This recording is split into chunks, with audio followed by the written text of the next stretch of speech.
Biar PR. Tadi kan saya kapal berjalan PR.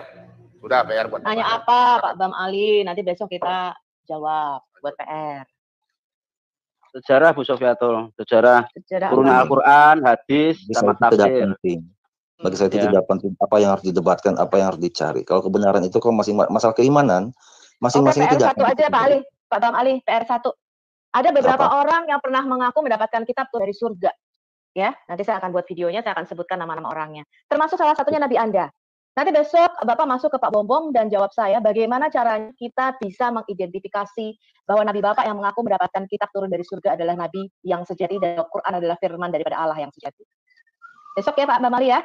Nanti dari semua orang-orang yang mengaku pernah mendapatkan kitab termasuk Nabi Bapak, nanti bagaimana caranya Bapak bisa mengkonfirmasi bahwa Nabi Bapak adalah Nabi Allah yang sejati. Kita tegaskan dulu apa yang dimaksud itu 4 kitab samawi. Apa itu kitab samawi? Apakah Nabi Bapak kenal Yahweh, Pak?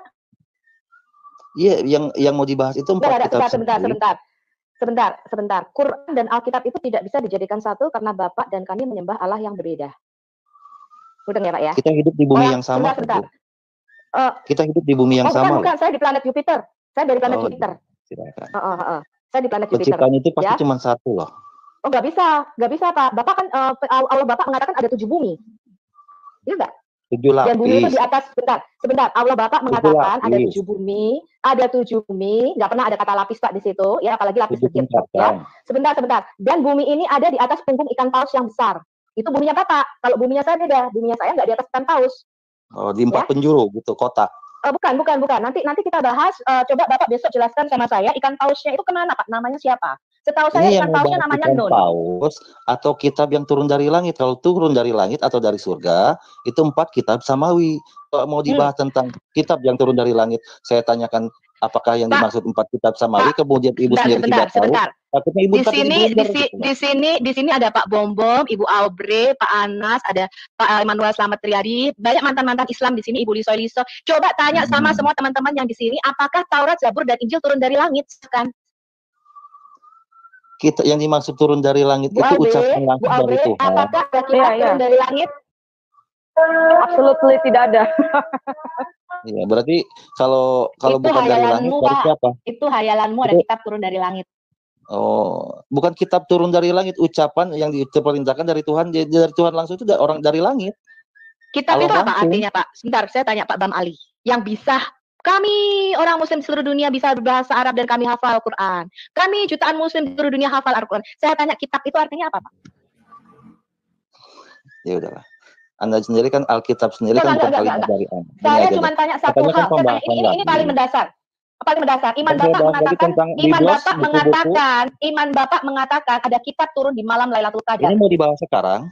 Katanya buat entar. Ya, sekarang. Jawab satu aja, Pak. Apa arti kitab itu yang namanya kitab itu kutubu itu istilahnya buku-buku, tapi kalau Alkitab itu ya jelas merujuknya pada Al-Qur'an loh, Bu. Kenapa? Arti kitab, saya orang tanya Arab, itu apa? Tanah Arab itu lebih memahami itu. Jangan ngomong Arab dulu. Arti kata kitab. Anda mendingan Anda berdebat sendiri aja sesuai dengan keinginan Anda. Arti kata kitab aja. Jadi ditanya aja kita. Gini ya. Dengar ya Pak Bu Sufiatul. Kalau Anda kan katanya pengen pembahasan buat ntar. Silakan siapkan aja dulu. Yang pengertian saya tentang kitab yang dari langit. Sudah siap sekarang. Kalau Bapak kan mau pergi untuk sholat. Dengar dulu. Artinya kitab apa? Arti kitab aja. Mancing. Gini dulu ya. Kan yang tadi dikatakan buat pembahasan nanti ya. Jadi yang dibahas artinya apa? Kitab dalam Islam itu kitab 4 kitab samawi. Kitab itu apa? Definisi kitab itu apa? Arti kata kitab, Pak. Definisi kitab, Pak. Itu apa artinya? Anda paham nggak? Tadi yang dikatakan katanya buat pembahasan nanti. Kan saya mau sembahyang. Masa Anda mau main karakter terus sih dia. Saya nggak bisa jawab, selesai ya. Anda yang menang. A-I-D-A-B. Artinya apa, Pak? Kitab. Dia perlu sholat dulu Pak untuk tahu arti kata kitab, Pak. Kalau saya jawab kitab, ntar panjang lagi Pak. Apalagi yang namanya Bu Sofia itu. Sholat dulu. Bilang aja buku. Sholat dulu. Bapak sholat dulu, minta petunjuk. Allah arti kata kitab ini apa? Terima kasih hadirnya. Ini Bu, ini arti kitab ada nih, arti kitab ini ada nih. Ya silakan. Coca-Cola. Nah, itu dari Yudi Yohanes. Saya tadi berbicara dengan Yudi Yohanes. Itu diterima Udah dari nggak usah Yudi bro, Yohanes. nggak usah nyambung kemana-mana. Dari Arti kata kitab, ya kitab apa Pak? Kitab. Saya mau pamit loh, Bu. Ya Katanya udah keluar pembahasan kenapa dari tadi nggak keluar? hidup kita harus Udah konsekuensi, nggak apa-apa, Bu. udah nggak. Makasih Pak ya, Bang Ali Udah, ya. betul. Ya, makasih Pak Jati ya, Bapak Bang Ali PR ya. Jati. Terima kasih Makasih ya. sudah saling menghormati. Saya mau Ya, makasih Bang Ali. Makasih, Bang Ali. Ya, mohon maaf kalau ada kata-kata yang kurang berkenan ya. Tuhan memberkati ya. Ya, semoga Anda Oke, mendapatkan selamat news ya. menjalankan ibadah ya, sholat ya. Haleluya. Bu Sofet tuh Aneh-aneh aja. mau lihat orang penyembuhan yang punya mujizat. Bu Sofet tuh mau lihat nggak orang melakukan penyembuhan mujizat? Ini hari. Boleh Pak, silakan. Tuh. Tuh. Oh, mujizat langsung keluar. Aduh. Pistol merah. Tuh, pakai baterai tuh, keluar tuh. Tuh. Apaan tuh? Aduh.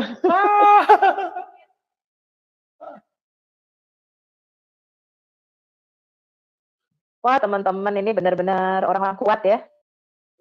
Mbak Sofi Dinteni dari tadi baru muncul. Ya Pak Ana, saya mau nanya. Sekarang katanya suruh menyembah Allah yang benar tanpa Nabi mesti tahu ke Allah Bapa. Sekarang si Muhammad minta salawat buat apaan Pak? Abang tahu nggak maksud selawat apa? Selawat. Iya Bapak cerita aja, saya nggak perlu tahu. Oh iya.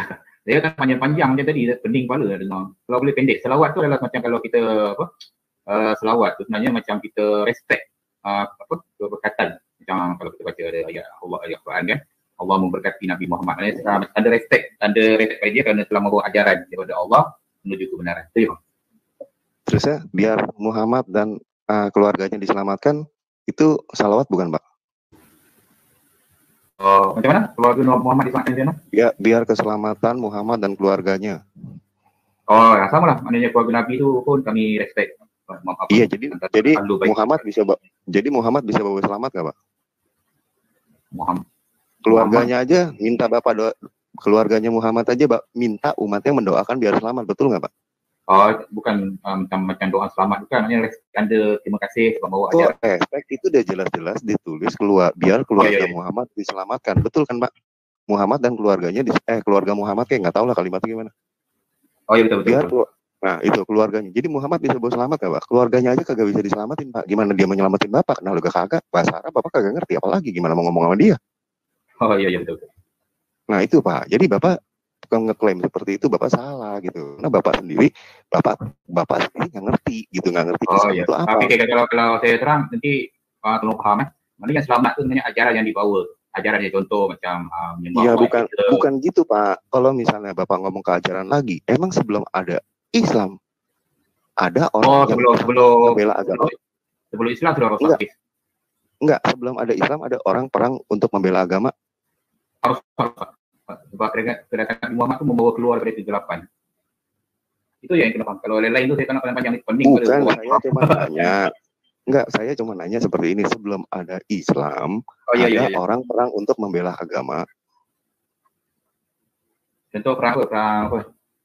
Iya, yang perang membela agama, Pak. Yang perang membela agama kan di sini kan membunuh atas nama agama.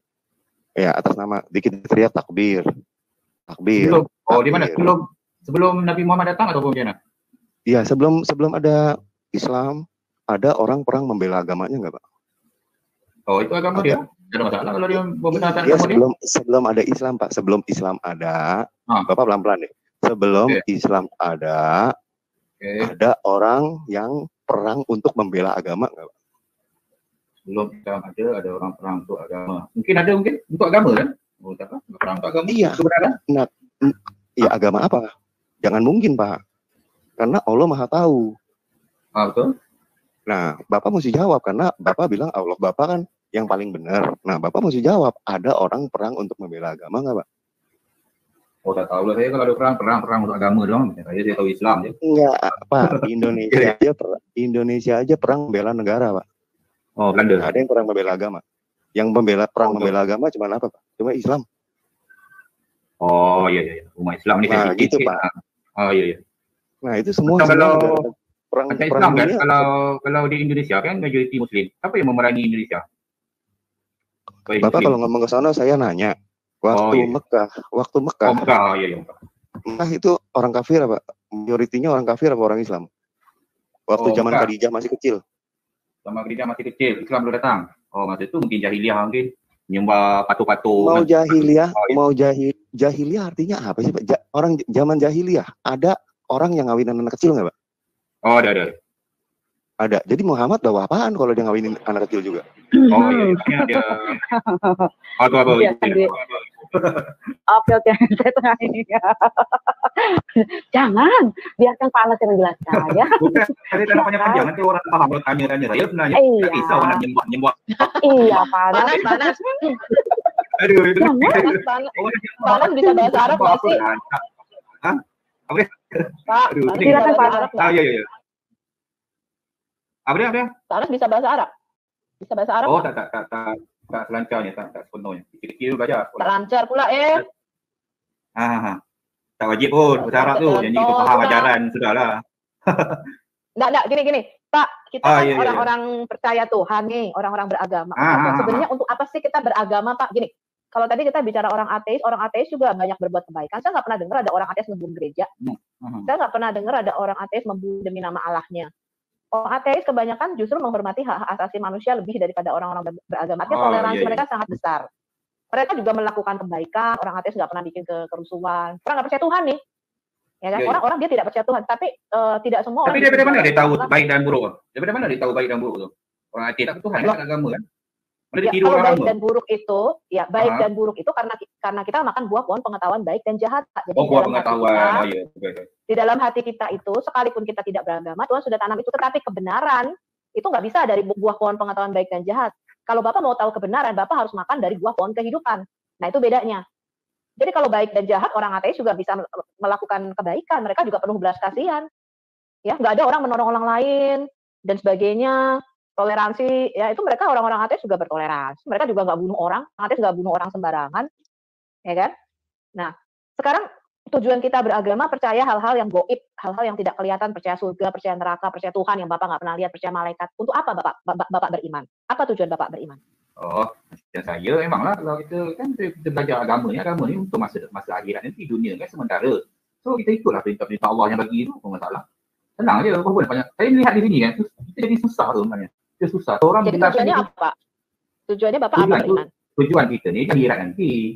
Dunia ni sementara ujian. Saya rasa semua orang tahu benda tu. Tujuan Bapak keselamatan jiwa bukan? Kalau di dalam Kristen tujuan kita. Iya. Tujuan kita adalah keselamatan di dunia Bapak bisa dan baca, ya Bapak bisa baca 1 Petrus 1 ayat 10. Tujuan kita beriman itu adalah untuk keselamatan jiwa kita. Di Islam begitu nggak Pak? Keselamatan di dunia dan di akhirat lah. Dunia pun selamat, akhirat pun selamat. Ikut perintah Allah selamat dunia dan selamat untuk akhirat. Keselamatan jiwa tujuannya. Tetapi kenapa di surah Maryam 71 kok Bapak ditetapkan masuk neraka, Pak? Maryam 71, mana melintasi neraka. Macam kami di Islam tak ada pasti surga, tak ada. Kami kalau yang buat dosa tak bertaubat, mencirikan Tuhan, neraka. Cukup masa ada iman sedikit, keluar kali daripada tapi jangan cakap sehari dua. Di akhirat tu lama, tak tahu beribu-ribu tahun kan, baru keluar dari neraka. Bukan, Pak Anas salah paham. Ya. Sebentar, Pak Anas salah paham. Kalau di dalam pandangan Alkitab, yang namanya penghakiman itu bukan nanti di akhirat, Pak. Penghakiman itu sudah dijatuhkan Tuhan waktu Adam berbuat dosa di Taman di Eden. Bersamaan dengan jatuhnya manusia pertama, maka dosa dan kematian. Perbedaan kita, Maka dosa dan bersamaan dengan jatuhnya Adam, maka ada kutuk, ada sakit penyakit, ada kemiskinan, susah payah, ya. Dosa dan kematian masuk dan menjalar kepada semua manusia. Makanya dikatakan upah dosa adalah maut. Jadi ketika Adam melanggar perintah Tuhan berkata kamu pasti mati. Dan karena kita keturunan Adam, kita menerima akibat ya dari perbuatan Adam itu. Kemarin saya ada sedikit macam mana ibu boleh macam apa? Macam mana ibu boleh kefahaman macam tu? Boleh dicerna akal kalau dosa ditanggung. Macam kami dosa tanggung. Ya, sebentar. Boleh dapat kefahaman. Betul. Saya berfikir saya bagi pemahaman dikit ya Pak ya. Saya bagi pemahaman dikit supaya Pak Anas juga bisa merenungkan. Bersama dengan jatuhnya Adam, Pak, kita semua ini sudah divonis Tuhan di Maryam 71. Kamu pasti masuk neraka. Tidaklah seorang pun di antara kamu kecuali mendatangi neraka karena itu adalah suatu kepastian. Jadi di mata Tuhan, Pak, ketika Adam jatuh dalam dosa, dunia ini sudah hilang, Pak. Nggak ada yang bisa selamat. Makanya kita semua mesti mati. Kita semua ini tadinya harus ditetapkan Tuhan masuk neraka karena kita mengikuti perintah iblis. Nenek moyang kita mengikuti perintah iblis dan kita sebagai anaknya kita terima akibatnya. Ya, karena upah dosa adalah kematian di dalam Alkitab. Jadi penghakiman itu bukan nanti di akhirat. Makanya di dalam Alkitab, Pak, makanya di dalam Alkitab untuk kita bisa mendapatkan kehidupan kekal, kematian kekal itu artinya adalah kita terpisah dari Allah selama-lamanya. Kematian kekal itu adalah ketika kita mati, kita masuk neraka, itu namanya kematian kekal. Nah, kematian kekal ini merupakan penghakiman Tuhan atas dunia ketika Adam jatuh ke dalam dosa. Ya, semua kita harus masuk neraka, Pak, sesuai Maryam 7:1 di mata Tuhan. Makanya di dalam Alkitab ciptaan Tuhan itu gagal. Salah, gagal. Ciptaan Tuhan manusia itu gagal, ciptaan Tuhan. Bersama dengan jatuhnya Adam, penghukuman Tuhan sudah dijatuhkan atas dunia. Oh, mana produk gagal? Jadi kita ini sebentar. Ketika kita ini ada di dalam buah pinggangnya Adam, dikatakan kita ini benih di dalam buah pinggangnya Adam. Dosa dan kematian masuk ke dalam dunia itu namanya the original sin atau asal muasal daripada dosa. Itu tidak sama dengan yang kemarin ada muslim yang mengutip ayah menanggung dosa anaknya, itu dosa perbuatan. Nah, kemarin saya mungkin ada sedikit masukan yang dikatakan di Mazmur 51 ya, bahwa dalam dosa aku dikandung ibuku dan dalam kesalahan aku dikandung ibuku, dalam dosa aku diperanakan. Itu bukan berarti bayi lahir dia berbuat dosa, itu tindakan dosa atau the action of sin itu beda dengan the original sin. Jadi bayi lahir itu kemudian mati, bukan berarti dia masuk neraka. Bukan ya. Ketika dia in the age, ketika dia umur ketika dia umur akil balik, ketika dia tahu mengenai membedakan apa yang benar dan apa yang keliru, disitulah dia mau dituntut pertanggungjawaban. Oh, kalau bayi sebentar. Saya mau Bapak mengerti namanya the original sin and the act of sin. Kalau ibu panjang-panjang saya jadi tak faham. Kalau saya kena faham sesuatu. Mana kalau bayi itu tak dapat dosa warisan. Pak, bukan dosa warisan, itu bukan dosa tapi diwariskan. Contoh nih ya, Pak ya. Yang namanya the original sin atau dosa asal. Kalau misalnya bapak saya ini seorang koruptor. Ya, kemudian ketangkap basah nih, Pak. Bapak saya ini koruptor, ketangkap sama negara, korupsi 50 miliar misalnya. Kemudian masuk penjara dong bapak saya. Betul nggak? Kemudian harta keluarga saya disita dong untuk bayar karena bapak saya seorang koruptor. Nama keluarga saya jelek, saya anaknya kan nggak ikut di penjara, Pak. Orang yang koruptor bapak saya kok. Tetapi mana ibu dapat pemahaman gini? Mas, saya belum selesai Bapak potong. Aduh, pelik dari pemahaman gini. Simple Pak, simple. Dosa itu begini, Pak. Iya. Oh, saya sangat sederhana. Bahasa saya awam banget. Tidak paham. Ini bahasa orang kebanyakan. Ya. Bagi saya paham dengan Ketika ayah Bapak jangan potong, kalau Bapak potong Bapak nggak akan paham. Ya, ketika ayah saya koruptor, saya sebagai anaknya tidak ikut di penjara, Pak. Tetapi sebagai keluarganya, sebagai anaknya saya menerima akibat daripada dosa yang dilakukan ayah saya. Nama keluarga saya tercemar. Saya dibilang anak koruptor. Harta saya disita sehingga saya miskin. Mudah, Pak ya. Nah, inilah akibat daripada dosa. Sama seperti kalau Indonesia, Bapak tahu PKI. Ya, bapaknya PKI, Pak, itu di Indonesia keturunannya semua disebut anak PKI. Namanya tidak bisa dibersihkan. Inilah kejatuhan dosa daripada keluarga besar Adam. Keluarga besar Adam itu sudah diponis sama Tuhan, Pak, jelek loh, buruk. Ya, Bapak pernah dengar seorang kemarin ada seorang yang di Timur Tengah ya, ini kebetulan ceritanya Timur. Ibunya seorang pelacur, Pak. Ini anak laki-laki sampai tidak bisa kuliah masuk karena nama keluarganya begitu buruk, dia ditolak oleh universitas ini karena ibunya terkenal sebagai seorang pelacur. Ini yang namanya original sin atau akibat daripada dosa. Akibat dari apa yang Adam lakukan, Bapak baca di Kejadian 3, the fall of man, kejatuhan Adam. Bersama dengan kejatuhan Adam, Pak, ada ketakutan masuk. Kemudian Adam menyadari dia telanjang, dia bersembunyi dari Allah. Yang tadinya Adam bisa berelasi atau bercakap-cakap dengan Tuhan, nggak bisa lagi. Makanya Pak Anas nggak pernah dengar suara Tuhan.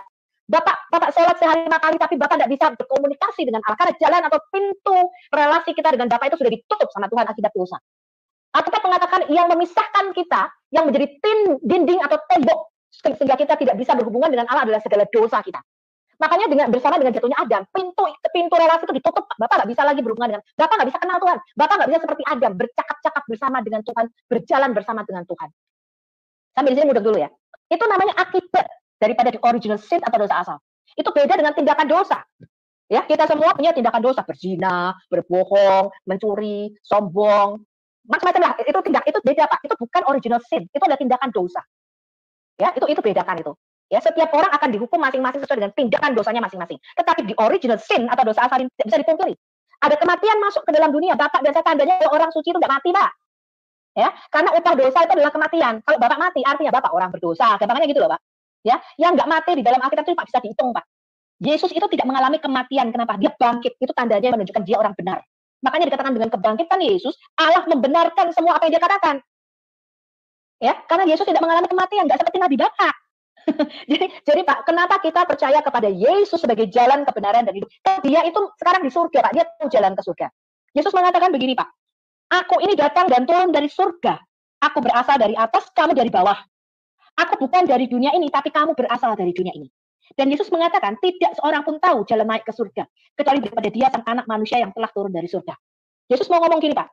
Tidak ada seorang pun tahu jalan naik ke surga. Orang membuat agama, Pak.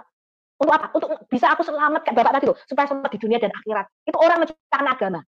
Tapi Yesus mengatakan apa? Nggak ngerti, nggak bakal bisa, nggak kamu tahu jalannya ke surga. Kecuali aku, sang anak manusia yang turun dari surga dan ngasih tahu kamu, gini loh caranya. Yesus berkata, kalau kamu tidak percaya bahwa akulah dia, kamu akan mati di dalam dosamu. Mati itu maksudnya mati kekal, terpisah dari Allah.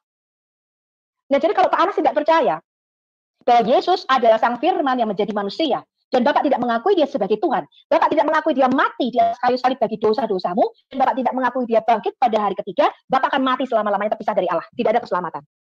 Dan semua amal baik kita itu nggak akan guna, Pak. Karena di mata Tuhan, Bapak baca Yesaya berapa ya, Pak Bomo? 64 kalau nggak salah. Bahwa segala kesalehan kita itu seperti kain kotor di hadapan Tuhan. Jadi kamu beramal, kamu sholat sehari 5 kali, sampai jidatnya hitam. Kamu mencoba melakukan segala hal-hal yang baik, Tuhan mengatakan percuma. Karena kamu sudah mati. Kamu sudah ada di dalam vonis Maryam 71. Betul ya? Jadi amal dan kebaikan kita itu tidak akan sebentar panas. Amal dan kebaikan Bapak itu tidak akan bisa menyelamatkan Pak Anas. Makanya Pak Anas nanti di akhirat dikasih buku debit bank, debit kredit. Pak Anas berharap bahwa kebaikan Bapak bisa membawa Bapak masing-masing. Nggak bisa, Pak. Bukan masing-masing, Pak. Di luar Yesus tidak ada keselamatan, Pak. Saya katakan sama Pak Anas, kalau Pak Anas tidak percaya Yesus Tuhan, Pak Anas tidak percaya dia firman yang nuzul dari manusia. Pak Anas Isa bukan nabi. Kalau Bapak percaya Isa nabi, orang Buddha itu percaya Isa itu adalah salah satu dewa mereka, Pak. Isa orang baik. Ibu tahu dosa paling besar dalam Islam apa Ibu tahu? Tahu, Pak, menyekutukan Allah. Itu paling besar. Oh, saya takut, Bu. Naudzubillah min dzalik. Manusia, Bu. Salah, Pak. Yesus bukan manusia biasa, Pak. Oh, jangan. Ya? Yesus. Nah, Bapak sudah dosa lain apa lagi, Bu? Dosa lain apa lagi, Bu? Boleh taubat. Mensyirikkan Tuhan, jangan. Benar, Pak ya? Sebentar ya, Pak ya. Yesus itu adalah Allah yang nuzul, Pak. Dalam rupa manusia. Bapak baca 1 Timotius 3 ayat 16. Dia adalah Theos dalam rupa manusia. Jadi kalau kita itu bukan menyembah manusia jadi Tuhan. Nggak ada orang Kristen menyembah manusia, Pak, jadi Tuhan. Manusia sampai lebaran monyet nggak ada yang bisa jadi Tuhan. Jadi Bapak keliru kalau mengatakan sang firman itu adalah manusia biasa. Yesus mengatakan, aku turun dari surga. Nabi Bapak turun dari surga enggak? Hah? Nabi Bapak bangkit enggak dari antara kematian? Oh, kalau itu sebab dia kalau dia jadikan Nabi, kena fikir balik, Bu. Sebab saya perhati daripada tadi kan, beza mukjizat pun kita berbeza kan. Maknanya yang nampak kita berbeza jauh. Nabi Bapak tidak punya mukjizat. Pak, Nabi Bapak itu satu-satunya Nabi Bapak itu satu-satunya nabi yang tidak pernah bernubuat dan tidak punya mukjizat. Aduh banyak benda. Saya sebenarnya janggal di sini. Kalau di sini tak ada yang macam mungkin faham kan. Kalau di negara saya kan, mungkin cara penyampaian tu singkat, padat, dan orang faham kan. Kalau di sini saya mungkin bahasa kan. Sebenarnya kita faham konsep ketuhanan tu mudah sebenarnya. Tapi ya, coba konsep ketuhanan Bapak di Islam apa, Pak? Apa konsep ketuhanan Bapak? Mudah satu je. Bos macam kita ada bos kan. Satu je. So dia arahkan konsep ketuhanan Bapak satu, Pak. Sekarang apa bedanya Bapak dengan orang sebentar? Bapak bedanya dengan orang Sabin, orang Mandaisme, orang Zoroaster, orang ateis, orang gereja setan, orang Mormon, yang Tuhannya juga satu, Pak. Tak kisah. Jadi Allah. Jadi menyembah Tuhan yang benar. Ada masalah. Bukan. Kan Bapak mengatakan, oh gampang saja Tuhan kami satu. Mudah-mudah. Tuhannya satu, Pak. Tak kisah. Jadi dia menyembah Tuhan yang benar. Jangan menyembah Tuhan yang tak benar. Macam tu. Dia sini faham. Kalau di sini semua faham. Sebentar. Oke. Saya tanya sama Bapak. Tuhan Bapak yang satu itu, Tuhan Bapak yang satu dan satu-satunya itu. Satu-satunya engkau, Tuhan yang benar. Itu kenapa? Betul. Tuhan. Betul. Tuhan Bapak yang satu itu, pernahkah menampakkan diri di Ka'bah, Pak? Oh, tak. Tuhan mana boleh menampakkan diri pada manusia? Tak ada, tak pernah. Tuhan ada kudrat. Apa manusia bukan kudrat. Oke, ini bedanya, Pak. Ini bedanya Allah yang sejati. Pak Anas, kalau saya ngomong jangan ini, Pak. Inilah bedanya, Pak. Ini bedanya Allah yang sejati dengan Allah imajinasi, Pak. Allah bayangan. Bangsa-bangsa lain itu punya banyak dewa-dewa. Dewa-dewanya hasil perenungan di bawah pohon korma. Karena Allahnya tidak pernah menampakkan diri. Alkitab berkata, Pak. Iya, iya, iya, betul. 14 Februari 1998. Oh, Tuhan datang. Tuhan Sebentar, jangan ke sana dulu. Oke. Ya, kami orang Kristen itu banyak, Pak. Kami orang Kristen itu banyak ngelihat Tuhan, Pak. Bapak bisa tanya Ibu Aubrey. Ya. Makanya Nabi Bapak itu satu-satunya yang tidak pernah mendengar suara Allah, satu-satunya Nabi yang nggak pernah ketemu Allah. Itu Nabi Bapak. Kalau Bapak baca Alkitab, semua Nabi melihat Allah dan semua Nabi mendengar suara Allah. Ya. Macam kami paham kan? Tuhan dunia ni sebenarnya dalam genggaman Tuhan sebenarnya. Macam kita ada satu tong kan. Tuhan maha melihat kan? Bukan. Ya. Sebenarnya mudah sebenarnya. Gampang kalau di dalam Alkitab, ini Pak, bedanya ya, Allah yang palsu sama Allah yang sejati. Allah yang sejati yang di dalam Alkitab, Bapak baca di Ulangan 4 ayat 32 sampai 34. Dia menyatakan dirinya di tengah bangsa Israel dengan tanda-tanda dan mujizat dan kuasa. Ya, sehingga seluruh bangsa Israel gemetar dan takut akan Allah Yahweh. Dan bangsa-bangsa Kanaan pada waktu itu takut akan Allahnya Israel. Dia menyatakan dirinya dengan tanda dan mujizat dan dengan kuasa. Dan dia menyatakan kehadirannya di tengah bangsa Israel, di tengah-tengah tabernaknya. Nah, Allah Bapa itu loh, katanya rumahnya di Ka'bah. Nah itu loh, itu kan rumah Allah kan? Lah kok Allah nggak pernah di sana, nggak pernah menyatakan dirinya Allah, tuh. macam masjid. Kalau di sini kalau masjid itu dipanggil rumah Allah. Kalau di sana kalau masjid dipanggil rumah Allah. Ya, di dalam gereja kami Pak, di dalam gereja kami gereja rumah Pak. Tuhan. Sebentar. Di dalam gereja kami, ketika Tuhan hadir, ketika Rohnya hadir, itu ada kesembuhan Pak. Saya melihat sendiri orang sakit AIDS. Saya melihat sendiri orang yang kakinya panjang dan pendek. Saya sendiri disembuhkan Pak dari penyakit yang dokter katakan tidak bisa disembuhkan. Ketika Tuhan hadir, kuasa, tanda-tanda dan mukjizatnya nyata. Kalau Bapak baca di Alkitab, semua sebentar saya. Kalau Bapak baca di Alkitab, Bapak baca di Kisah Para Rasul. Ketika Kisah Rasul 2, ketika Roh Kudus itu penuh atas semua murid-murid Yesus, mereka membuat mukjizat Pak. Bayangannya Rasul Petrus itu menyembuhkan orang sakit. Sapu tangannya Paulus Pak, ditumpangi tangan di atas orang sakit sembuh. Orang lumpuh berjalan di dalam nama Yesus. Saya tanya, Nabi Bapak kok tidak bisa bikin mukjizat itu loh Pak? Oh, ada kok mukjizat. tidak bisa seperti Rasul-Rasul? Apa mukjizatnya? Apa mujizatnya? Oh, kalau saya sebut nanti panjang itu faham tak percaya susah. Saya tahu nanti ibu cari sendiri. Cuma saya tahu panjang-panjang Pak. Jangan panjang-panjang pula mukjizatnya. Cukup sebut satu saja lah mukjizatnya. Nih ya Pak, saya kasih tahu Bapak ya.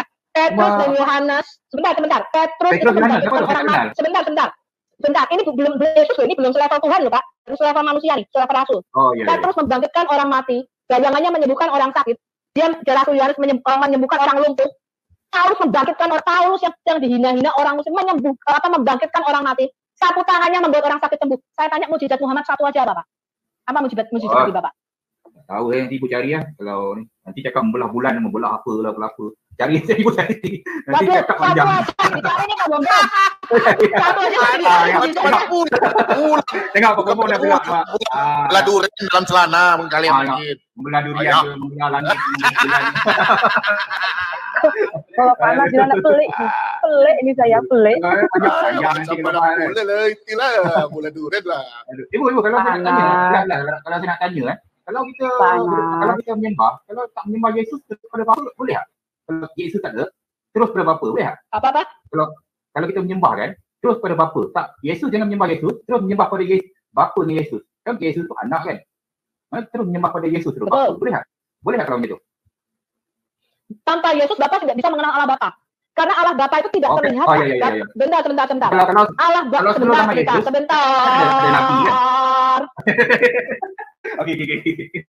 Sebenarnya saya mudah faham nanya Bu, cuma kita berpanjang kan. Jadi tak tahu macam mana. Enggak kepanjangan. Saya cuma tanya mujizat Nabi Bapak satu aja, Bapak masih nyari kok. Oh, bukan. Kalau mujizat tu saya boleh terang satu-satu. Cuma nanti ibu cakap tak ada, tak percaya. Kita cari sendiri nanya Bu, banyak. Bukan tak percaya lah. Quran Bapak sendiri mengatakan mujizat Muhammad tidak punya mujizat. Belum diturunkan. Ya. Ibu percaya Quran? Percaya. Panas yang jadi masalah. Yang jadi masalah nih Allah SWT ini bukan Allah kerajaan surga Panas. Oh, jadi dipisahkan dulu ya. Macam Allah dia macam sebentar. Quran bukan di surga. Allah di atas. Iya, mau di mana itu haknya Pak Anas ya. Yang jadi masalah Allah yang orang Kristen atau pengikut Kristus sembah itu tidak sama dengan Allah Subhanahu wa taala. Hadirnya Quran itu untuk memberitahu Tuhan Allah Subhanahu wa taala. Ya, betul. beda dengan Injil Kerajaan Surga yang mana kita mengabarkan Kristus sebagai Tuhan. Sang Firman itulah Tuhan Gimana masuk di dalam Injil? dimensi. Di Injil. Injil itu, ya sekarang saya tanya sama Bapak, Injil itu apa sih Pak? Oh, Injil itu kalau kami kabar gembira. Injil itu sekarang kan ada bermacam-macam. Mana? Injil kabar gembira. Jangan bohong, Pak Anas. Sekarang Injilnya Injil mana? Sekarang saya tanya. Injil kan Injil itu Injil ada lagi sekarang. Hah? Injil itu kepada Enggak, Isa. enggak. Kita Injil kepada. Panas menang Injil ada undian lagi, berarti Injil ya Pak ya? Enggak, Panas Ya. menang undian berarti Injil ya Pak ya? Apa? Kan Panas menang undian, dapat duit 1 miliar. Injil kan? Kabar gembira itu. Oh, itu kalau kami kita Injil diturunkan kepada Nabi Isa. Kitab itu sekarang Ya mana? silakan Bre, habis itu nanti baru aku. Ya sekarang mana? Injil Isanya mana Pak Paton? Mana Pak Anas? Kan Iya, itu Injil tulisan. Isanya mana? Ya. Oh, tak tahu saya. Kami cuma percaya yang diturunkan ya. Kalau Iya, yang lainnya saya nggak tega. Kan banyak rezeki, bukan satu. Panas tadi tahu artinya iya. Injil kabar gembira ya. Aha. Mm-mm. Kan ada Kenapa ada kabar gembira? Bentar, kenapa ada kabar gembira itu karena ada kabar buruk, Pak? Bapak tahu kabar buruknya apa? Bapak tahu nggak kabar buruknya apa? Oh, tak tahu lah. Apa kabar Enggak. Begini. Bapak kan percaya Allah menurunkan Injil, Allah memberikan kabar gembira, betul nggak? Aha, kalau pada saya Nah, itu sekarang saya tanya kabar, ya oke, kabar gembiranya apa? Dan kalau ada kabar gembira pasti ada kabar buruk. Oh iya. Kabar gembiranya apa dan kabar buruknya apa, Pak? Iya, macam Al-Quran kan, macam dia kalau pada itu pun untuk umat, kabar gembira untuk umat, menurut hukum untuk manusia kan, itu gembira lah sebenarnya, rahmat semesta alam kan, contohnya itu lah. Yang Berarti ditambah Al-Quran besarnya itu maksudnya Injil, Pak? bukan itu Pak. Macam mana? Injil saya cuma percaya dia turun pada Nabi Isa je, yang lain Bukan. Ya oke, kenapa Injil diberikan kepada Nabi Isa? Bapak tadi mengatakan untuk Injil umat, artinya kan? kabar gembira kan? Enggak, Bapak mengatakan Injil kabar gembira kan? Untuk umat dia dah sekarang. Iya, kabar gembiranya apa, Pak? Hukum lah, daripada Tuhan hukum. Bukan, kabar gembira itu macam-macam. Ajaran. Kabar gembira macam-macam. Misalnya Panas punya baby baru, punya anak baru, kabar gembira. Panas menang undian 1 miliar, kabar gembira. Panas dapat mobil, kabar gembira. Pak Anas dikasih makan gratis sama Pak Bobong, kabar gembira. Dan sekarang saya tanya, Injil kabar gembira itu artinya apa, Pak? Apa sih kabar gembiranya itu apa? Maksudnya ajaran dia untuk umat manusia, untuk umat dia masa itu. Oke. Ajaran mana yang menggembirakan kita? Oh, ajaran dia contoh menyembah Tuhan yang satu, Esa. Itu ajaran dia kan? Itu bila banyak sebelumnya. Tuhan yang Umat satu itu sudah ada di Pak. Kalau Tuhan satu itu sudah ada di perjanjian lama sejak zaman Musa, Pak. Makanya Bapak baca kitab perjanjian. Kan ribuan tahun kan ada nyembah pohon, batu kan, nyembah macam-macam kan. Itu dah datang. Bapak tadi kabar gembira untuk kaumnya. Lah kok sekarang menyembah pohon dan batu? Sebelum itu kan. Bentar. Memangnya Yesus datang ke pedalaman, bentar. Kok Bapak bisa ngomong menyembah pohon dan batu? Memangnya Yesus itu pernah ke pedalaman Amazon kan apa? Memangnya Yesus pernah menginjili orang India? Sebenarnya mudah namanya. Nabi-nabi itu diturunkan untuk manusia. Gini, kalau Bapak tidak tahu apa itu Injil, Bapak bilang saya nggak tahu. Injil itu apa itu kabar gembira, Pak? Apa itu kabar gembiranya? Apa kabar gembiranya? Ajaran dia contoh menyembah Tuhan yang satu. Kan sebelum itu dah rosak. Menyembah Tuhan yang satu itu udah ada di kitab Taurat, Pak. Itu udah dari zaman Musa. Okey, tak terima itu. Contoh yang lain, contoh macam hukum-hukum, contoh. Kalau dalam Injil kan, sekarang saya tak tahulah. Saya rasa sama macam Al-Quran. Injil ni macam hukum-hukum kan. Ada tapi saya tak tahu Injil tu sekarang mana kan. Kalau macam hukum dalam Al-Quran, syariat kan, hukum ataupun berarti Bapak tak tahu ya. Saya kasih tahu mau enggak, Pak? Saya kasih tahu mau enggak? Boleh bicara benar. Kenapa, Pak? Selamat Pak. Boleh saya bicara bentar sama Pak Anas ini? Mungkin karena saya bentar lagi. Kabar gembiranya apa, Pak? Silakan lanjut. Ya, sampai malam lagi kembali non stop jadi. Oke. Ya, sedikit aja Pak Anas. Bisa dengar saya Pak Anas? Pak Anas? Oke, saya tanya aja satu dulu ya. Jawab Pak Anas. Menurut pengertian Pak Anas, menurut keyakinan Pak Anas, Injil itu apa sih? Injil itu diturunkan kepada Nabi Isa, kitab Injil. Oke, stop. Oke, stop. Dua usah panjang-panjang ya. Jadi menurut pengertian Pak Anas, Injil itu diturunkan ke Nabi Isa, ya kan? Betul kan? Oke, berarti ada kitabnya kan? Ada kitabnya? Ada lah kitab. Ada, pernah nampak dah tuh kitab Injil yang dikirimkan ke Isa tuh? Oh, tak tahu lah, saya tahu dah lepas saya ada Al-Quran kan. Yang lepas saya ketinggalan di bawah pohon kurma, Pak, kitabnya. Oke, pelan-pelan saja Pak Anas, pelan saja ya. Ya. Jadi jawabnya Injil yang dikasihkan ke Isa pun sampai sekarang pun tak tahu mana dia nampak ya. Tak ada kan? Tak ada. Semua dah dicampur. Habis semua kan. Saya tak. Tunggu dulu ya. tunggu dulu. Kalaupun ada dicampur pun adalah sisa-sisanya mana? Kasih nampak. Ya kan? Pak Selamat kenapa jadi orang kafir? Ini harus diperjelas ya Pak Anas ya. Kalau tak diperjelas, nanti tak nampak mana tuh Injil yang dikasihkan ke Isa. Ya, ini pertama. Ya, supaya nanti beda Injil yang di dalam pengertian kami, ya kan? Jadi Injil pengertian dari Pak Anas sendiri itu si Isa ya dikasih Injil kan begitu. Artinya ada kitabnya kan? Ya. Nah, kitabnya pun sampai sekarang pun tak ada nampak, ya kan? Kalaupun ada nampak, tunjukkan ke dunia. Ini loh Injil sisa-sisanya entah berapa manuskrip. Macam tuh baru kita bisa paham, nanti kita pelajarin. Begitu. Ya kan? Macam tadi saya tanya, ya kan? Al-Mushafnya Utsman mana? Itu bisa ditampakkan kalau ada. Kan bisa pakai penyelidikan. Nah, sekarang kembali ke Injil. Pak Anas bilang kita kasih Injil. Pun sampai sekarang pun tak ada tuh, nampak pun secuil pun tak ada. Ya kan? Itu yang pertama. Nah, sekarang Injil yang kami maksud di dalam pengertian kami atau iman kami adalah ya Yesus Kristus itu sendiri. Ya. Itu jadi sudah beda Pak Anas. Makanya Injil itu kabar gembira. Apa itu kabar gembira? Kabar keselamatan di dalam Yesus Kristus. Kabarnya apa? Pengikut Dajjal yang anti Kristus. Nah, di situ kabar buruknya orang berdosa, kalau dia tidak mau bertobat, ya kan, dia tetap dalam dosanya, mati dalam dosanya. Upah dosa adalah maut, itu kabar buruknya. Kabar baiknya, Yesus datang menyelamatkan. Bagi siapa yang percaya, itulah Injil.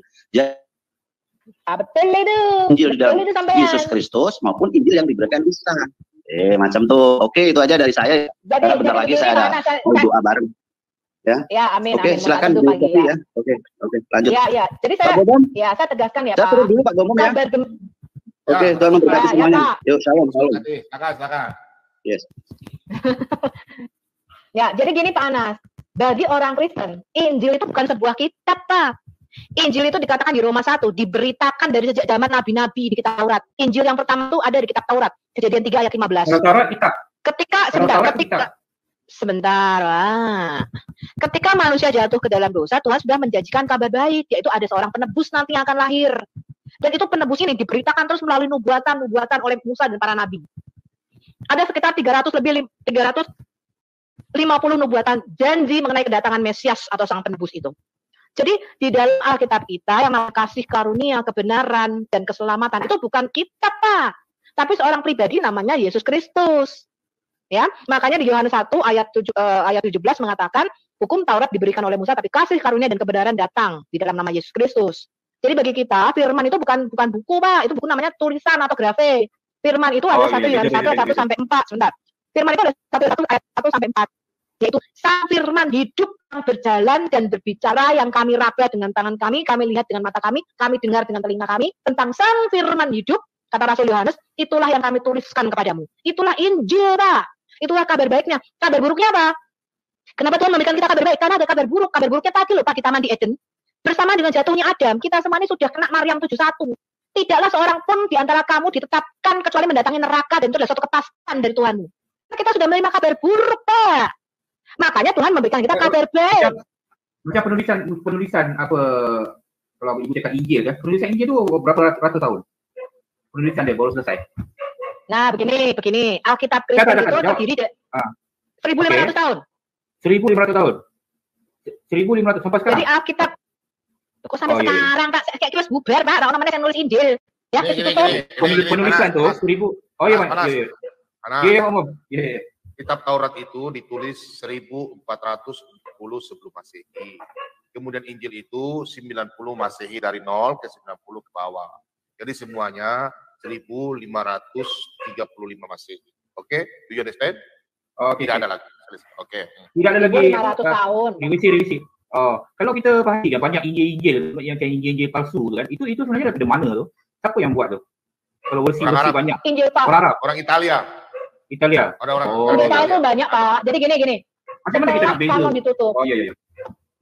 Ya, yang membedakan bagaimana gereja tahu ada Injil asli dan Injil palsu. Gereja itu sudah menyortirnya, Pak. Yang pertama ada kriteria, ada kanon, ada standarnya. Yang pertama, kitab itu harus ditulis oleh para rasul sebagai saksi mata. Ya, makanya Matius, Markus, Lukas, Yohanes itu semua saksi mata atau murid langsung dari para rasul. Contohnya Tabib Lukas, ya, Yohanes Markus, penulis Injil Markus itu adalah muridnya Petrus, ya, dan muridnya Rasul Paulus. Sanad ya. Dan sanad kan? Iya, ya sanad. Ya, oke, sanad. Ya. Nah, yang kedua, ditulis pada waktu zaman apostolik. Jadi pada waktu zaman para rasul masih hidup, sehingga kitabnya itu bisa diverifikasi ini tulisannya benar apa enggak. Makanya tahun 90 ketika Rasul Yohanes tahun 90-95 ya kalau salah Pak Bom, Rasul Yohanes mati. Itu murid Yesus yang terakhir, saksi mata terakhir mati. Setelah itu semua tulisan yang ditulis setelah zaman Rasul Yohanes itu tidak dimasukkan di dalam Alkitab kita, Pak. Betul ya? Nah, makanya Injil-Injil palsu yang suka-suka diangkat-angkat sama apologet Muslim, misalnya Injil Thomas, Injil Filipus, Injil Barnabas, Injil Maria Magdalena, Injil macam-macam Injil lah. Itu Injil palsu, Pak. Soalnya ditulis pada waktu saksi mata ratusan tahun sudah mati, ditulisnya tahun 300, tahun 200 ke atas lah. Apalagi sebentar. Apalagi Quran Bapak 600 tahun setelah saksi mata mati. Jangan Quran. Iya, Pak. Sekarang Pak, sebentar. Saksi mata menyatakan sebentar. Saksi mata menyatakan Yesus lahir. Sebentar, Pak. Takut amat. Jangan. Saksi mata, ya. Sebentar, Pak. Bentar, Muhammad itu bukan saksi mata, Pak. Muhammad. Sebentar ya, Pak ya. Saya katakan ya. Sebentar. Alkitab menyatakan Yesus lahirnya di Migdal Eder, di kandang domba. Nah, kalau Nabi Bapak bisa menulis Yesus lahirnya di bawah pohon korma itu loh. Iya. Kalau penulis Alkitab sekarang kan, maknanya di zaman Yesus masih ada, masa pengajaran Yesus 3,5 tahun tu, penulis Alkitab di Indonesia kan, maknanya memang ada saksi mata semasa tu. Ataupun macam mana? Ataupun penulis Alkitab di Indonesia, Pak. Di Indonesia itu menerjemahkan, Pak. Aduh. Oke, Alkitab Bible tu kan, di blog apa gospel apa semua kan, yang penulis tu ada masa Yesus masih hidup, masa pengajaran 3,5 tahun tu ataupun iya, Pak, itu saksi mata. Matius itu murid Yesus, Pak. Yohanes Markus itu muridnya Rasul Petrus. Lukas juga. Saya dapat sumber yang salah lah ni, yang sebelum ni mungkin. Cuma itu yang nak tahu, masa yang penulis tu kan. Benar. Benar, Pak Bom. Dia kok bisa, Pak. Panas. Ya, Bom. Look at me. Okay? Oh, yes sir. Oke, mau lihat Yohanes. Yohanes itu siapa? Yohanes tak tahu. Kok dia bisa? Nih, Yohanes tulis ini. Nih. Yohanes tulis ini. Apa yang telah ada sejak semula. Ini kesaksian rasul-rasul ini loh, murid-murid Yesus ini loh. Oh iya. Apa yang telah ada sejak semula, yang telah kami dengar. Ayo. Yang telah kami lihat. Dengan mata kami, yang telah kami saksikan, dan yang telah kami raba dengan tangan kami. Tentang firman yang hidup, itulah yang kami tuliskan kepada kamu. Hanya dituliskan. Oh, sudah. Cuma satu soalan ni. Kan ada satu tulisan kitab pun mengatakan sejak umur kecil Yesus didapat. Maksudnya masa Yesus lahir tu kan, siapa penulis tu yang dia dah tahu ni masa Yesus lahir tu dia ada di situ. Adakah dia saksi mata masa Yesus lahir tu? Gembala. Tak tahu lah. Gembala. Ya ke? Adakah masa Yesus lahir tu dia ada di situ? Pak, saya tanya, Yesus lahir itu sebelum lahir juga sudah ditulis, Pak. Mau lihat ayatnya? Itu. Maksudnya dia tak Yesus mau lihat, sudah ada. Yesus belum lahir saja sudah ditentukan kok, sudah tahu dia lahir di mana di Bethlehem. Mau lihat? Makanya saya bilang, Pak, pelajari itu Alkitab yang lengkap. Macam ni ngomong, saya ada Alkitabnya, saya ada Bible, cuma di office lah. Coba buka Mika 5, ayo. Nih, kalau di kitab Anda, Isa Al-Masih lahir di mana? Di kota mana? Oh, kalau Yesus ada pohon kurma dia. Nabi Isa di pohon kurma tu semasa sakit kan perempuan. Kalau lahir di kota mana? Kota Bethlehem. Ada tulisannya tidak ada. Kalau Nabi Isa di pohon kurma tu itu kan masa nak sakit kan perempuan. Tak jelas lagi. Pak Bom, saya mau ngomong sebentar dong. Ya, lanjut. Kau ngomong cuma kisah mengenai sebentar Pak, panas dengerin saya. Sebentar, panas dengerin saya. Kisah mengenai Yesus melahirkan di bawah pohon korma itu diambil dari kitab pseudo Matius, Injil palsu Matius, Pak. Mudeng ya? Kenapa palsu? Kenapa dia jangan cakap palsu itu? Ya memang palsu karena ditulisnya abad keempat, Pak. Itu kisah palsu. Kalau saya nak percaya macam kalau boleh tak? Kenapa? Siapa yang mengatakan itu? Memang itu Injil palsu, namanya ada Injil pseudo. Bapak tahu nggak arti pseudo? Pseudo itu Injil palsu Matius. Jadi dia pura-pura nulis. Jadi gini Pak, setelah zaman para rasul itu banyak sekali dongeng-dongeng masuk, Pak. Misalnya Yesus membuat burung-burungan dari tanah liat, itu masuk di dalam Quran Bapak. itu diambil dari tulisan palsu yang namanya Proto Evangelium Yakobi, ya. Kemudian ketika Yesus lahir di babon kurma itu diambil dari tulisan palsu namanya Injil Pseudo Matius, ya. Jadi kalau Bapak mau meyakini, Bapak meyakini kisah dongeng. Siapa cakap palsu? Siapa otoritas yang mengatakan itu palsu? Pak, saya kan tadi sudah ngomong, yang namanya Injil asli itu harus ditulis pada zaman para rasul masih hidup. Ada saksi mata, yang nulis harus para rasul atau murid langsung para rasul. Jadi saksi mata masih hidup. Makanya buku kitab terakhir, kitab Wahyu, itu kenapa dimasukkan setelah itu kitab-kitab lain setelah Rasul Yohanes mati nggak dimasukkan lagi karena nggak ada verifikasinya. Kita nggak tahu ini benar apa enggak. Apalagi Injil palsu Barnabas, Pak, ditulisnya tahun 1500. Ya. Jadi nggak ada lagi verifikasi saksi mata. Yang kedua, kisah ini atau Injil ini diterima luas oleh gereja. Pada waktu itu ada pusat-pusat gereja di Alexandria, kemudian di Antioquia dan di Roma. 3 pusat gereja pada waktu itu menerima Pak kitab-kitab yang disortir ini. Jadi mereka gereja pada waktu itu sudah tahu ini yang palsu, ini yang asli, ini yang palsu, ini yang asli. Ya. Dan keempat Pak, kriteria keempat, ajarannya nggak bertentangan, Pak. Contoh, keempat kitab Injil menyatakan Yesus adalah anak Allah. Tiba-tiba di dalam Quran Bapak menyatakan Allah nggak beranak. Lah itu bertentangan. Karena pewahyuan itu nggak boleh bertentangan. Kemudian di dalam Alkitab menyatakan Yesus mati disalib, Pak. 4 Injil menyatakan saksi mata menyatakan Yesus mati disalib. Tiba-tiba turun wahyu, Pak, 600 tahun kemudian Yesus diserupakan. Nah itu pewahyuan yang bertentangan, Pak. Ya, itu bukan dari Allah yang sejati. Allah kalau ngomong itu nggak mencela-mencela. Ya, jadi pewahyuan nabi-nabi itu nggak boleh bertentangan dengan nabi sebelumnya. Nggak boleh, Pak. Karena pewahyuannya dari satu oknum, yaitu dari Allah yang sejati, dari Roh Kudus. Kalau Ibu palsu, Injil palsu, kita sebelumnya palsu ada ya di Al-Quran. Ibu percaya itu? Ada banyak.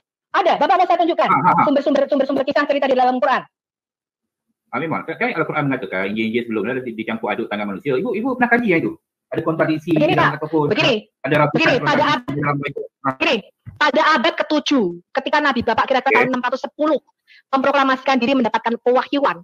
Pada waktu itu Injil belum diterjemahkan, Injil dan kitab Tanakh itu belum diterjemahkan ke dalam bahasa Arab. Diterjemahkan ke dalam bahasa Arab itu kira-kira abad ke-8. Ya, Alkitab tertua dalam bahasa Arab yang kita temukan sekarang ada di Saint Catherine.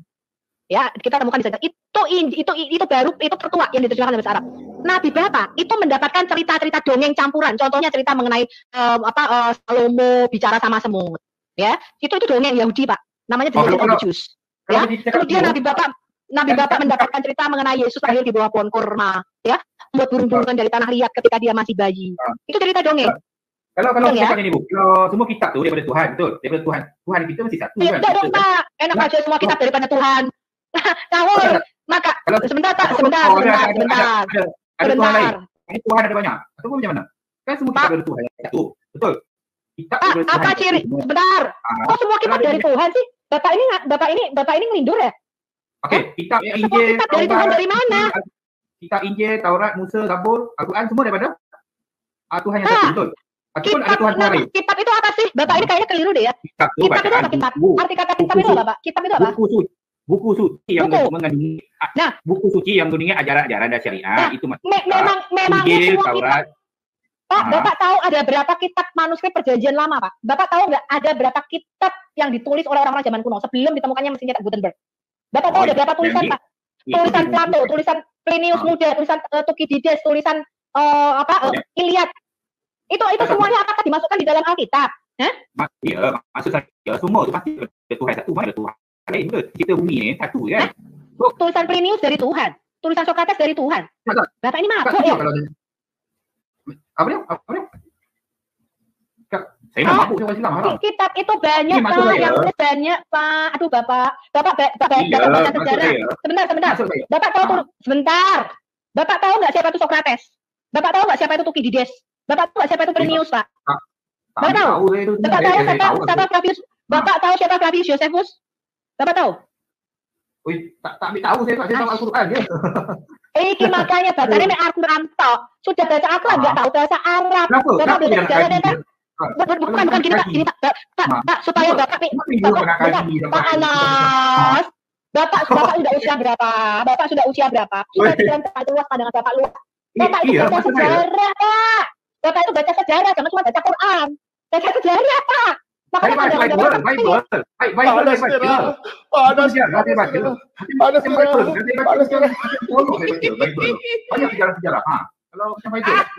Di office saya ada Bapak baca Bible seronok, Pak. Bapak baca Bible seronok tidak? Seronok baca Bible. Seronok kan baca Bible? Angkat tangan. Umur sama Aduh, Anas. Saya di office ada satu Bible kan. Saya suka saya baca Bible kan. Seronok kan baca Bible? Nah, sekarang seronok mana baca Bible sama baca Quran? Seronok mana? Bible saya anggap macam buku-buku macam sejarah kan, macam sejarah-sejarah lama kan. Cuma kalau ada kontradiksi tu saya pasti berbalik pada Quran kan. Al-Quran ada mengatakan kitab sebelum ni kan. Itu kan. Cuma saya baca tu saya berfikir. Loh, penciptaan kapal Anas belum jawab, Anas. Kau dah jawab penciptaan dunia, kau dah penciptaan kapal lo. Itu ayat tu mudah lah bom aduh. Kan ada Yang mana kapal? Masa ada penciptaan dunia ada kapal lewat? Kapal apa? Itu lagi. Kapal apa yang lewat? Kalau kita baca macam ayat kejadian satu bumi kosong ada samudra raya. Tapi orang boleh jelaskan kan masalah tu. Cuma kalau ayat berarti kalau kita perhati kapal. Pada waktu itu bumi kosong, samudra raya melingkupi seluruh bumi. Kemudian ada kapal lewat, Pak. Ada kapal lewat membawa muatan yang berharga bagi manusia, yaitu sembako. Mana pula bumi kosong, samudra raya ada kapal, ayat tu kan tak ada. Kapal tu dah ayat Al-Quran jadi. Tidak lah, ini kan kita sinkronkan tuh biar seronok dikit lah, Pak. Ya kan? Kalau samudra raya kosong, apa samudra raya kosong? Apa hubungannya kitab suci kok ada kapal di dalam? Apa hubungannya? Kalau samudra kosong, itu nggak seronok lah. Pak, Bapak kalau baca begini, Pak. Pada mulanya Allah menciptakan langit dan bumi. Bumi belum berbentuk dan kosong. Samudra raya melingkupi seluruh samudra raya melingkupi. Kemudian ada kapal lewat, Pak, membawa sembako yang berguna bagi. Bumi kosong, samudra raya. Ada samudra raya, terus ada kapal lewat, Pak. Ada kapal lewat membawa muatan yang berharga bagi manusia. Yang mula-mula apa dah? Yang mula kita kaji dulu. Bumi kosong, ada samudra raya. Macam mana tu kalau terus ada kapal lewat. Jangan lupa ada kapal lewat.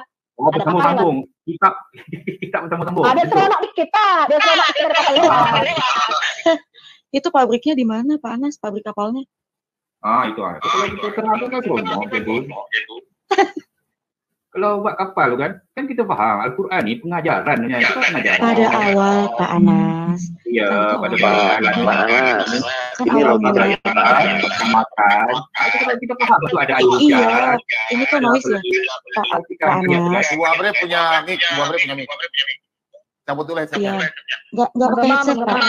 Enggak pakai headset. Feedback, mana feedback? Sudah? Ya, boleh. Iya, Anas. Masih ya? Coba saya pakai headset dulu. Sebentar. Enggak gini, saya mau sebut panas. Itu kan waktu Allah Bapa cipta. Panas.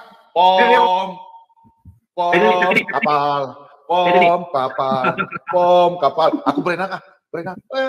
Nabi Nuh punya kapal tenggelam. Tuh ada satu yang tertinggal. Sampai tertinggal itu, Pak. Sampai tertinggal. Pak Sofiatul, sampai ketinggalan itu. Ketinggalan kapal. Panas. Ayat tu. Lucu. Panas mana durian anu musang kambing. Musang itu. Musang king. Bagi alamat Tepo. Itu ya. Sekarang sudah murah kan. Bagi alamat Tepo. Sana harganya berapa ringgit, Anas? Berapa ringgit di sana? Oh, kalau musim dia mahal, sekarang dah murah dah, mungkin dengan kilo dalam apa? RM65 mungkin sekarang dulu. RM65 ya? Satu buah. Sekilo RM65. Musang King. Dia lain durian kampung, ada durian apa Musang King G24, IOI banyak jenis. Musang King okey lah. Pak Sinda mau ngomong ke Pak Bom. Ya. Enggak, ini sebentar Panas. Ini kan masalah penciptaan bumi. Terusnya ada kapal. Nah, itu belum ada manusia, kapalnya buat apaan? Udah bawa sembako. Oh, oke. Kalau kita itu logikanya, Pak. Logikanya begitu, Pak. Itu kan bumi masih kosong. Yang di Quran Bapak juga baru jadi. Nah, terusnya Allahnya juga belum ciptain apa-apa kan. Kalau itu Pak, masalah itu kapal buat apa? Kalau kita perhati ayat itu. Enggak jadi Kalau kita perhati bukan bagi. Kalau kita perhati kita dah faham Al-Quran ni apa? Pengajaran ataupun pedoman hidup. Itu pengajaran yang salah, Pak. Betul kan? Panas. Kan ada air hujan yang turun, koma. Ataupun apa yang membuat begini, Pak. Iya. Itu sebelum ada Quran semuanya udah ada, Pak. Sebelum ada Quran, hujan udah pada turun. Emang sebelum ada Quran hujan nggak turun-turun? Itu tak salah ya, kita lain ini Al-Quran. Apa masalah? Bukan, ini kita ngomong logika, Pak. Kan waktu penciptaan bumi kan belum ada apa-apa, belum ada makhluk hidup. Nah, itu kapal jadi ciptaan pertama. Iya, itu kita sudah paham. Ya, Al-Quran ini untuk apa sebenarnya? Untuk pengajaran. Kan kita pengajaran Betul, Pak. Untuk kapal, Bapak, kita Bapak, untuk muatan yang Bapak, bermanfaat manusia, bener. dan Sekarang, untuk Bapak, menyirangi tumbuh-tumbuhan, apa yang susah ya? iya, Ayat Pak Anas. Pak, yang ciptain kapal orang apa Tuhan? Iya orang, tapi Kapalnya yang ciptain. kena faham Al-Quran ini untuk apa? Pedoman untuk itu pengajaran. Udah, nggak ada cemilan. Udah, nggak ada cemilan. Nggak ada cemilan, makan mie dulu. Makan mie. Habis siang lah. Pak Anas. Pak Anas, kata Pak Anas, kata Pak Anas tadi kan yang menciptakan, kata Pak Anas tadi kan yang menciptakan kapal itu kan manusia. Nah kalau awal mula penciptaan itu, lah terus kalau tiba-tiba ada kapal itu manusianya nggak ada, gimana? Dari mana kapal Pak Anas? Oke, berarti ayat tu kan. Pak Anas. Kalau kita fokus ayat tu saja kan, kesalahan pada ayat tu sebenarnya tak ada salah ayat tu sebenarnya. Tapi ayat-ayat lain. Saya nggak bilang salah, Pak Anas. Saya nggak bilang salah. Yang saya tanya ini kita main logika, Pak Anas. Pak Anas kan tadi bilang. Pak Anas kan tadi bilang kapal itu. Bu Sofi tadi tanya ya, yang ciptain kapal siapa? Pak Anas jawab manusia. Lah terus manusianya belum ada, kapal tiba-tiba nongol. Lah itu kapal dari mana, Pak Anas? Ya, so kita membuat rumah kan, mengisi betul satu ayat tu kan. Oh my God, mengisi Panas. kapel, mengisi lampu. Halo, Panas. Itu satu ayat kan? Pak. Oh, Tuhan Yesus tolongin. Tuhannya Yesus. Tuhannya Yesus. Tuhan Yesus. Beda kita. Tuhannya Yesus. Beda, jangan saya udah lihat sendiri.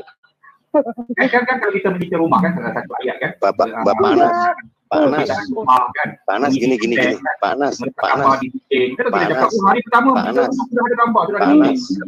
Panas halo Panas daripada Bapak debat di sini mendingan salawat Pak biar nabinya selamat Pak. Iya, respect. Nah, mendingan begitu Pak daripada debat di sini kita. Bapak kalau nabi Bapak udah selamat baru Bapak bilang Allah Bapak Maha Kuasa gitu. Soalnya Nabi Bapak belum selamat. Betul. Kita umat Islam pasti. Kami apa? Melakukan sekarang Panas tadi bilang pasti ya. Panas tadi bilang pasti loh. Panas sebentar. Panas tadi sebentar, Pak. Adanya. Panas tadi yang declare sendiri pasti katanya ya. Sekarang saya tanya, insya Allah itu apa? Kenapa masih insya Allah? Insya Allah itu merendah diri dengan izin Allah. Iya, itu kan terkait dengan iman. Insya Allah berarti apa? Sebab apa Panas? Bukan kita punya. Iya, tinggal dijawab itu. Jawab aja, nggak usah melebar. Insya Allah itu di iman itu apa gitu loh? Insya Allah di iman apa? Iya kan insya Allah bagian dari iman nih ya Pak Anas ya. Pak Anas sudah melakukan kebaikan, nanti rewardnya pahala dan surga. Jangan kan gitu ya Pak Anas ya. Itu juga kan masih insya Allah kan gitu. Nah itu kan ada kaitannya dengan Oke, itu kan ada kaitannya dengan iman. Nah sekarang tadi Pak Anas bilang katanya pasti. Nah kalau insya Allah itu bagaimana Pak Anas? Oh bukan pasti, macam kami tak ada pasti surga, pasti selamat, tak ada kami. Kami apa-apa pun insya Allah. Oke, berarti puji Tuhan. Berarti menurut Pak Anas memang nggak ada kepastian gitu ya? Nggak ada yang pasti gitu kan? Insya Allah semua dengan izin apa-apa berlaku dengan izin Allah. Bukan kita dunia juga, bukan kita punya. Iya, Tuhan Yesus kenapa Panas bisa fokus nih? Panas makanya apa sih kalau Panas kalau breakfast itu makannya apa? Iya makanya saya ini jadi mudah, senang, gampang. Saya kalau panjang-panjang. Tuhan Yesus. Panjang bahas. Panas yang baik hati. Panas tadi juga Panas main logika. Sekarang saya kejar logikanya Pak Anas, ditanya sama Bu Sofia tuh, kapal siapa yang buat manusia? Panas bilang gitu. Wah terus kok di awal kok manusianya mana belum ada kok nongol kapal gitu loh Panas. Gimana? Iya kenapa bisa ada kapal? Oke, contoh lagi ya. Saya membina rumah. Itu koma, meletakkan gambar di dinding, koma. Lepas tu meletakkan kapek, koma. Iya kan Pak Anas Tuhan itu. Kan Pak Anas bilang, Pak Anas yang baik hati. Pak Anas kan tadi bilang kapal itu yang buat manusia kan gitu ya. Nah sekarang kenapa bisa ada kapal buat sebentar tuh Tuhan Yesus? Kenapa bisa ada? Iya, kenapa bisa ada kapal duluan daripada manusia? Itulah, kalau saya cakap tak faham tu saya lagi analogi, faham tak maksudnya? Kalau saya cerita sampai itu analogi apa Pak Anas? Itu analogi apa? Saya membina rumah, koma, meletakkan gambar di dinding, koma, meletakkan kapek di atas lantai, koma. Gini loh, Pak Anas. Membina bilik itu mandi, koma. Adakah Pak Anas, pelan-pelan. Kita mencipta pelan-pelan. Kapal itu untuk manfaat manusia. Iya. Kan Pak Anas tadi sebentar, kan Pak Anas tadi kan bilang katanya kapal itu yang buat manusia. Lah sekarang kenapa kapalnya duluan, manusianya nanti? Itu ya salah paham. Janganlah cakap itu hari pertama penciptaan Ya, langit itu dan kan bumi. secara letter tertulis seperti itu, Bapak. Itu kan tertulis seperti itu, Bapak. Aduh. Kecuali tulis itu pada penciptaan langit dan bumi kami telah menurunkan kapal. Itu baru. Aduh. Berarti logikanya berarti logikanya Pak Anas. Pada hari Sabtu kami menurunkan kambing. Mana satu hari itu hari pertama kita. Enggak. Saya nggak bicara kambing, saya nggak bicara hewan dulu. Saya nggak bicara hewan. Yang berarti menurut logikanya Pak Anas lebih masuk logika kapal dulu baru manusia daripada manusia dulu baru kapal gitu ya Pak Anas ya? Iya, itu untuk pengajaran Al-Quran, untuk pengajaran pengetahuan. Itu pengajaran. Paham? Bukannya itu knowledge apa Pak Anas? Hari pertama kita bumi sudah ada kapal. Bukan maksudnya. Oh my god. Senang macam Arab. Ibu Sofi boleh bahasa Arab? Tanya Ibu Sofi. Bukan, nggak usah ke bahasa Arab.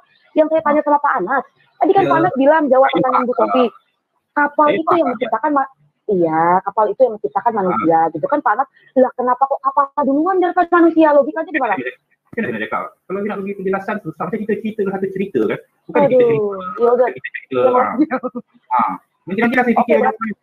Tenang-tenang kan. Boleh jawab. Maksud saya gini. Sebentar Pak Anas.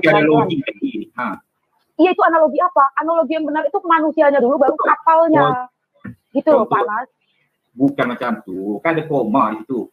Ada koma tak di ayat? Iya, tapi kan berarti tetapi kan yang ada duluan kan kapalnya daripada manusianya. Itu masuk akal nggak? Iya.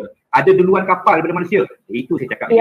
Itu untuk pengajaran nak beritahu manusia ni kapal. Tujuan Allah. Itu pengajaran apa? Itu masuk akal nggak? Masuk logika nggak? Itu logika yang benar atau tidak? Oh kalau saya logik dan masalah umat Islam ni faham. Itu kan masalah. Oh gitu Tuhannya. Kalau luar Islam tu wajar lah. Kalau luar Islam tu wajar tak faham sebab dia kan. Panas. Ya udah saya nggak tega sama Panas. Panas mau nggak nanti saya doakan ya supaya apa? Karena memang susah sih kalau di iman kita mengikuti Rasul memang.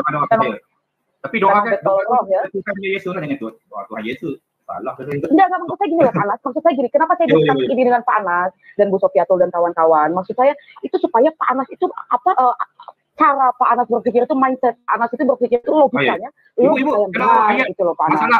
Masalah ibu pada ayat itu saja. Kalau ayat lain ibu boleh terima masuk logik kalau ayat lain. Aduh, ayat satu aja belum selesai Pak, gimana ayat yang lainnya gitu loh Pak.